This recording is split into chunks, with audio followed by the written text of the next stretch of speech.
everyone, welcome back to my channel. I'm Kayla and it's time to crack into a good book.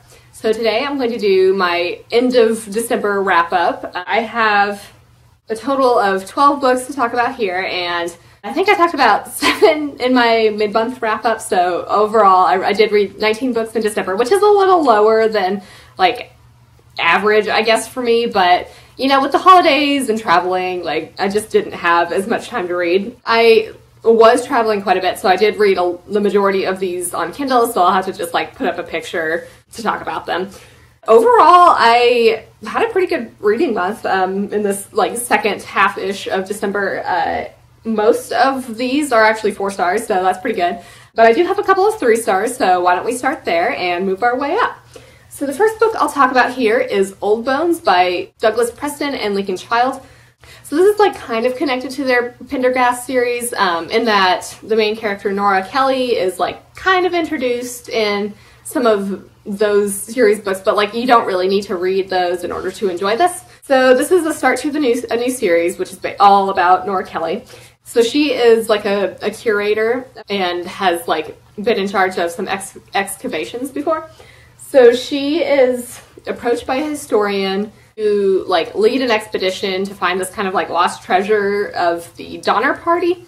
The excavation has some problems. We also see Carrie, who is another character who's like introduced in some of the Pendergast series, who's working for the FBI and is investigating this like grave robbing. So we have like a couple of different storylines going on where, you know, we follow Nora and the excavation, and then Carrie as she like attempts to, you know, figure out what's going on with this grave robbing. And then, you know, like eventually, of course, these storylines intertwine.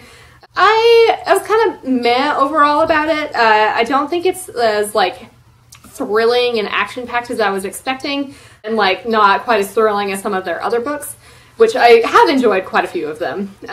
It felt to me like not as much really happened, I guess, and like maybe the execution at the end was a little bit rushed. I did like the overall idea. I do think the Donner Party is like really fascinating, so I did, you know, enjoy the parts of that happened, I guess. But yeah, overall, this was a little disappointing. Not my favorite book of theirs. I'm like still intrigued enough to continue reading in this series if they do publish more of this. I am a big fan of like thriller, adventure type books, and like I mentioned, they do have some that are really great. Yeah, overall, just kind of underwhelmed. This is one that I would say you could probably pick up from the library if you're interested in it, unless you're like a diehard fan of their books. But yeah, like worth a read. Not the most amazing book I've ever read, certainly, but still mostly enjoyable. The next 3-star book that I'll talk about is Little White Lies by Jennifer Lynn Barnes. So she's the author of the Naturals series, and I talked about that a few months ago when I listened to the first book on audio. This is like a YA mystery type book set in the world of like debutantes.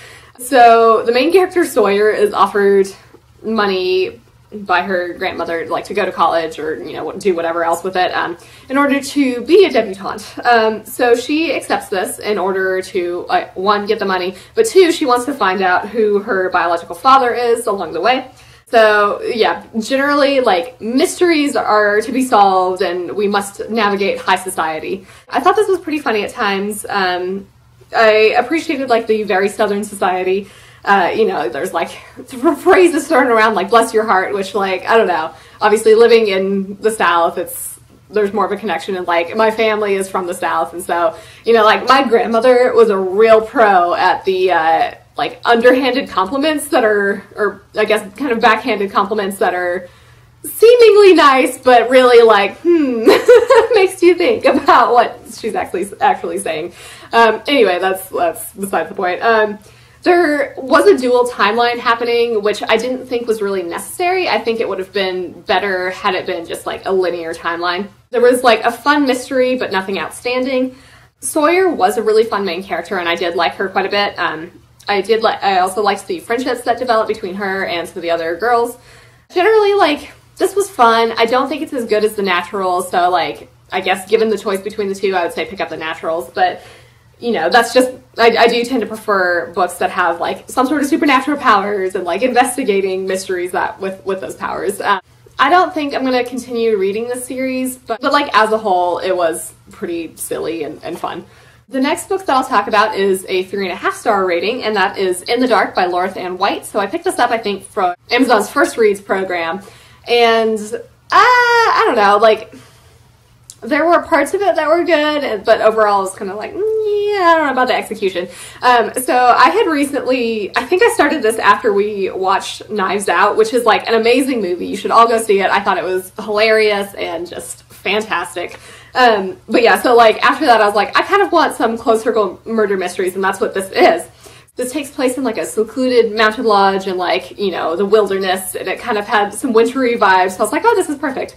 Basically, like, you know, everybody has secrets, and we have this like overall mystery of like, how do these characters all connect?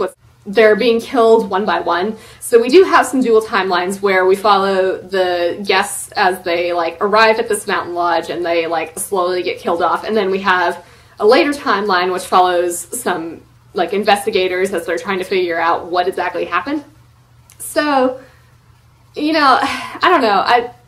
It did kind of confuse me at first with the multiple timelines, but then, you know, like I picked it up fairly quickly. So like in this case, I don't think the multiple timelines were as much of an issue as it was in like Little White Lies, for example. So there's connections to And Then There Were None, and like I will just tell you right now, there are massive spoilers for And Then There Were None. I haven't read that, but like obviously like I was just kind of like, well shit, now I know who did it. So I would just say, like, if you're, I realize that's been out for a while, and, you know, how mad can I really be about spoilers, but still. So I would say if you want to read And Then There Were None, read that first before reading this book. Otherwise, you will know who did it.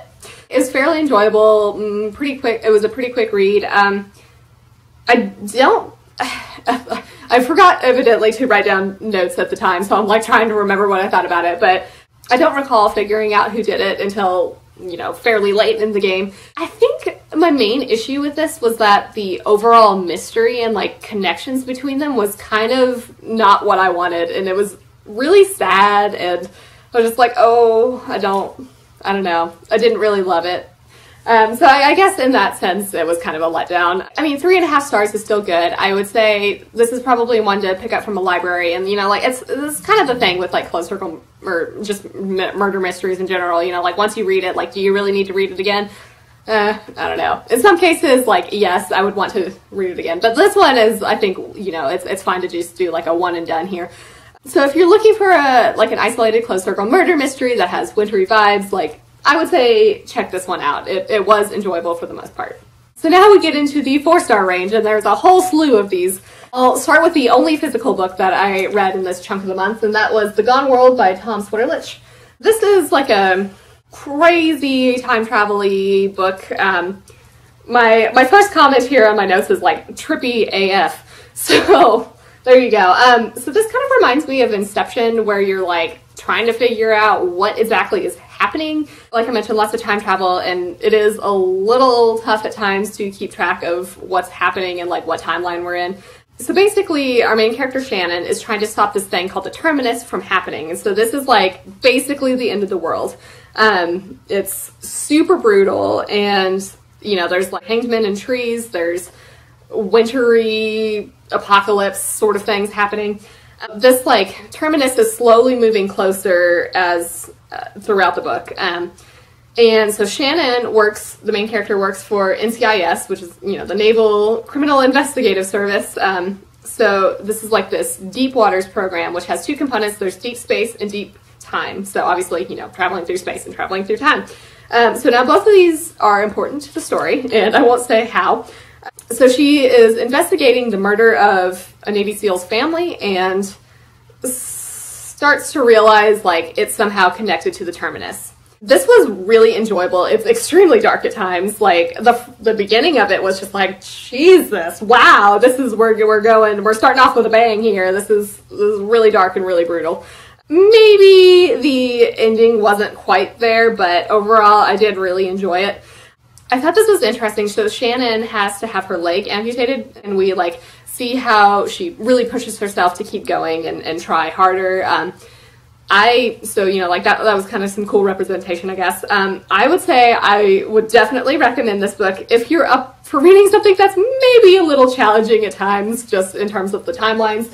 But yeah, this was super good. If you liked Inception and just like trying to figure out what layer, you know, they're in, I would say like you would probably enjoy this book. The next book I'll talk about is Akata Witch by Nnedi Okorafor. So this is one that I listened to on audio, and I do suggest you listen to it on audio. The narrator was fantastic. I don't know if this is like middle grade or YA, but basically it has a very similar vibe to Harry Potter. So this is like, yeah, like a Nigerian Harry Potter, basically. So the main character, Sunny, learns that she has some sort of magic, and she doesn't really come from a magical family. Like her grandmother, we learn, kind of has some magical things happening. She essentially goes to a magic type school, and she and her friends are supposed to take down a magical serial killer, basically, which was like, huh, okay, I don't know why we're entrusting this to like 12-year-olds, but there are reasons. There's lots of learning about magic and how she's balancing that with real life and everything. Sunny is an albino, and this kind of plays a part in her magic ability. So that was kind of like an interesting touch. I thought, you know, more Harry Potter connection. There's like this juju knife that chooses the leopard person who, you know, so it's basically like the wand chooses the wizard. So that was, I don't know, I thought that was really fun. There's like a soccer match happening that is kind of like Quidditch. Yeah, so just generally I thought this was really fun, easy to listen to and get into. The characters were enjoyable. Like I said, the narrator was fantastic, so I definitely recommend picking this up on audio. Currently, I have the audiobook of the second book on hold at my library, so hopefully that, you know, comes in soon so I can continue the story, because I definitely want to see what happens. If you're looking for a Nigerian Harry Potter, basically, like, pick this up for sure. It was really good. So the next 4 out of 5 star book that I'll talk about is Thekinsmen Universe by Ilona Andrews. So this is actually like a bind up of 3 novellas, I think. And 2 of them have been published before, but I hadn't read them, so I was like, okay, yeah, I'll you know, read them all at once. Basically, in this world, these kinsmen have abilities that were kind of developed for war, and so you have like these families who have all these powers. So they're like kind of genetically modified and technologically advanced. This is definitely like sci-fi romance. Some of the stories are kind of short, so I don't want to like spoil things that happen, but the first story we'll say is generally like about a female assassin. The second story is about a female soldier with like psi or mind type abilities, and then the third, I wasn't entirely sure how that was connected. Like the first 2 stories have characters interconnecting, and you know, like the second story you see characters from the first story and whatnot. But anyway, so the third one, maybe this was exploring some of the other alien species in the universe. I wasn't quite sure. I thought the second story was definitely the best. It had the most development in general. The relationship that happened was not immediate, though the like attraction is definitely there. Yeah, so if you're looking for like a fun sci-fi romance, I would definitely check this out. It's super easy to read. It has like that typical Ilona Andrews feel where, you know, I just like fly through it. I love the characters. This is definitely like pretty humorous in parts. The third story, I'll just kind of like vaguely say this, I guess. They're negotiating like a marriage, and the contract involves like things that they will and won't do in bed. So that was highly amusing. I thought this was like a fun universe. I don't know if they're still writing anymore in this, but you know, these are pretty short and easy to get through. Some of this, like, you know, people with abilities of some sort reminds me a little bit of their Hidden Legacy series, but that's more like fantasy versus sci-fi. I would say if you are interested or have already read, you know, the Hidden Legacy series, also check this one out because I thought this was quite good. The next 4 out of 5 star book I'll talk about is The Queens Gambit by Jessie Mahalik. So this is the first in the Rogue Queen series, which I think were like serial novels online, maybe. So this is like more fun sci-fi romance. If you liked Polaris Rising, definitely give this one a shot because you'll probably like it as well. The Rogue Queen, Samara, I think is how you pronounce her name. I don't know. So she is like elected to be the queen of this rogue coalition of people. So she ends up rescuing the Kos, I don't know, the Kos Emperor. I don't know how to pronounce these things, guys. In order to like get money, but she's betrayed, so ends up like kind of teaming up with the emperor. So there's definitely like some politics happening. She's trying to help her people.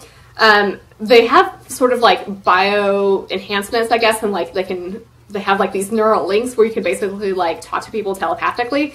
So there's definitely some similar elements to Polaris Rising. It's not as developed here. It is much shorter, but I thought it was still really fun. I thought the main character, Samara, was pretty awesome. She's just like a really badass heroine. She's like really smart. She like, you know, wants to save her people, and just, I don't know. I just love it. She's charismatic. She's funny. I definitely liked the romance that's developing, but like, it's more of like a slow burn romance. Like, they're definitely attracted here to each other, but it's not like a relationship is like immediately developed. I don't know. There's definitely like chemistry happening, and it's more of like a slow burn romance, I guess. So then I also read the Queen's Advantage, which is the second book, I guess, in this Rogue Queen series. So Samara goes to visit the Emperor, and she, like, I guess fairly early on in the first book, it's not really a spoiler, she like promises that she'll help him find like the spies and traitors in his court. So she goes to do that. There's murder attempts, and she's like trying to uncover the truth. This is much more focused on the politics. We learn much more about the world and the characters. Still love the romance that's slowly developing. The characters are still fantastic. Samara is just like really badass and awesome. Yeah, so these are just like extremely enjoyable, very quick to read. So I definitely recommend picking them up if you're looking for a good sci-fi romance. So the next 4 out of 5 star book I'll talk about is Kingdom of Needle and Bone by Mira Grant. So this is like kind of a novella type book, and it's all about like vaccines and really anti-vax stuff. So there's this Morris's disease, which like is kind of like measles, but much worse. So this kills off a whole bunch of people, and there's like, it causes like waves and outbreaks of other diseases as well. The main character, Isabella, is a doctor, and she kind of resorts to this extreme plan in order to save the human race. So the ending was absolutely crazy and not what I anticipated, but that was awesome. It did feel short. I would definitely have read an entire book based on this idea, or like, you know, a follow-up novella or something like that. I loved the idea, obviously, so, you know, I don't know if I've specifically mentioned on my channel like what it is that I research, but basically my research involves herd immunity. This book is very much about how important herd immunity is to public health. I did really appreciate how it mentioned this like really god-awful Wakefield paper that is mainly the cause of people claiming that vaccines cause autism. So now, like, I will say, to my knowledge, I'm getting a little sidetracked here because I'm very passionate about this subject, but I will say, to my knowledge, there is no paper that has definitively shown a causal effect between vaccines and autism. This paper is a disaster. We read it in one of my classes in grad school, and my God, is it bad. Like, the sample size is not nearly enough to draw any sort of conclusions, but the effects were all based on this guy, like, asking people how they felt. Or I think he was asking the parents of the kids how they felt. So, like, anecdotal evidence is just not nearly enough to actually, like, prove anything. It's a very bad paper. It was retracted, which I'm not sure people realize. I don't know. I highly recommend this little novella, even though it did feel a little too short. But I thought it was very interesting and kind of like applicable in this day and age where, you know, people are not vaccinating their children, and like things like whooping cough are coming back, which is really not good. The next 4 out of 5 star book I read was Rolling in the Deep, also by Mira Grant. So this is like a prequel novella to Into the Drowning Deep. So this is like the story of the Atargatis. I don't know how to pronounce the name of the ship.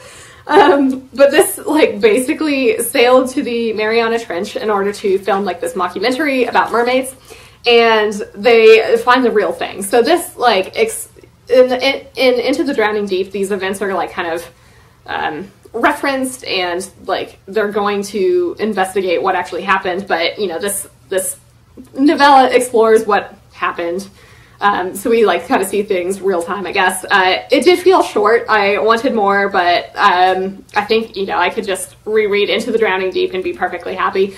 But yeah, so if you're looking for like books about killer mermaids, definitely check these out. I thought they were really fun, and you know, there's some fun science involved as well. Now we get into the 5-star book range. So the first one I'll talk about here is 1 Week Till Christmas by Belinda Misson, I think. So this was like a cute holiday romance where the main character, Isabel, is a travel writer, and she like literally bumps into a guy and then finds out that he is an actor that she's like later called in to interview. So that was kind of fun. They like, I mean, it's a romance. They obviously hit it off.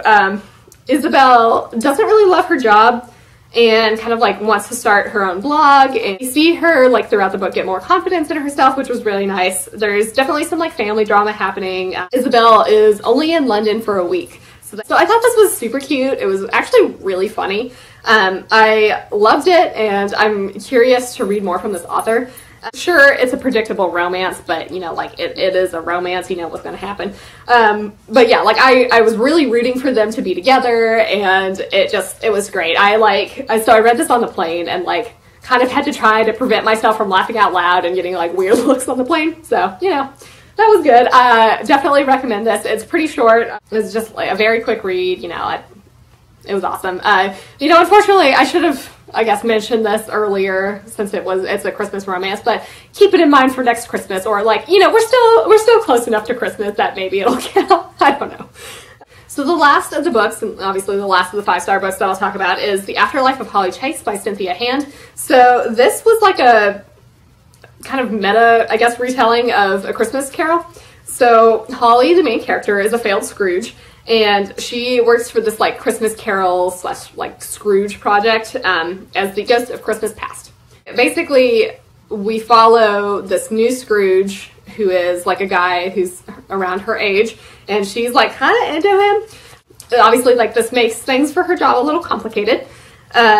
The plot is like a little predictable, and I guess what was happening, but I was still just like very much invested in this story. I thought it was really engaging. It was very funny and charming, even though, so like, Holly is a little bit of a brat, but she does experience character growth, and like, I don't know. I was just so touched, and like, I definitely like teared up a bit at the end. This is another one that like, if you're looking for like a Christmassy book, definitely pick this up. I just really loved it. So like, Christmassy, retelling, romancy type book. Just so fun, so fun. I am very curious to read more from this author. So those are the 12 books that I read in like the second-ish half of December. So again, I read like 19 books in December. I did in fact make it to 318 books overall for the year, which was really awesome. So I posted this some on Twitter, but for those of you who haven't seen, so in 2017 I read 118 books. In 2018 I read 218 books, so I was like, well, naturally I have to continue this trend. So I did read some novellas that were kind of shorter, because I was like, oh, at the end I need to just like try to make it to 318 books, which I did, yay. So like, I don't think I can really continue that trend this year, because 418 books is a little excessive. But you know, it's worth a try, I guess. But anyway, so let me know in the comments if you've read any of these books or think you might pick them up, or just generally have other things to share. I hope you're having an excellent day and are reading something awesome. If you enjoyed this video, feel free to give it a big thumbs up, as that would certainly help me out. But with that, I think I'm going to wrap it up here and see you in the next one.